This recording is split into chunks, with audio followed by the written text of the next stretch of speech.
Persistent space. Why can't we come in? I asked the large man standing in front of us.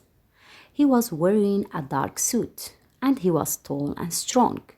He was blocking the door to Zara's nightclub. We could hear the loud dancing music behind the door.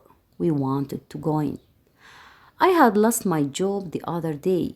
I needed to have a night of fun. I didn't want to have a lot of stress, so we had to find a way to get inside. The tall man was a bouncer. His job was to let the right people in and to keep everyone else out. He pointed to his clipboard and frowned. "Your name is not on this list." I looked up at him. He was at least 6 inches taller than me. "How do we get on that list?" My friends Nate and Aaron and I had dressed up. We had driven across town to come to Zara's. The new club was famous and we wanted to check it out.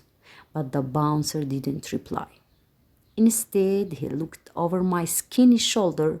There was a long line of people behind me. "How do I get in?" I asked again, and I snapped my fingers. I was trying to get his attention.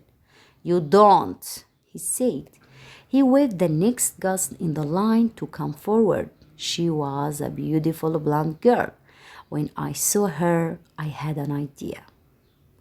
Wait, I protested. "Our girlfriends are already inside." It was a lie. Aaron looked at me in a strange way. Perhaps he thought, "Is Jack crazy?" "Jack, what are you doing?" Aaron yelled in my ear. He was a good-looking guy, but he was also shy. He never took any risks. "Be quiet," I whispered back. I didn't want the bouncer to hear.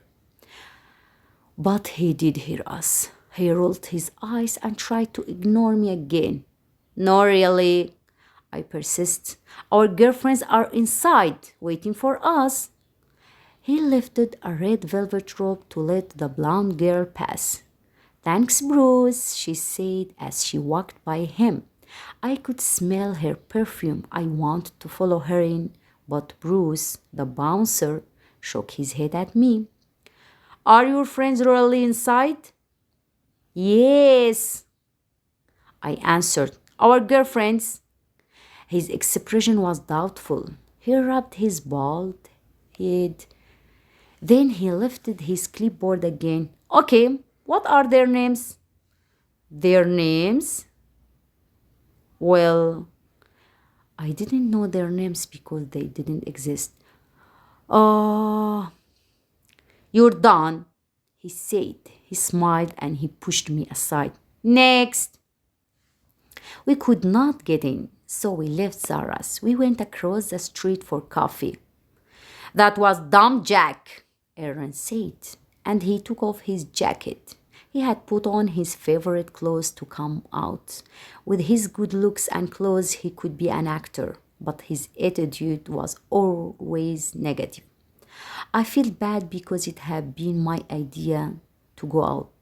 Everyone knew it was impossible to get inside Zara's without a reservation, and reservations were impossible to get. But I had wanted to try. "I'll have the same," Aaron told the waiter. "And glazed donuts, please." "And what would you like, sir?" the waiter asked me. "I would like to know how to get into the nightclub," I told him. "You can't get in there, not without a reservation or a date."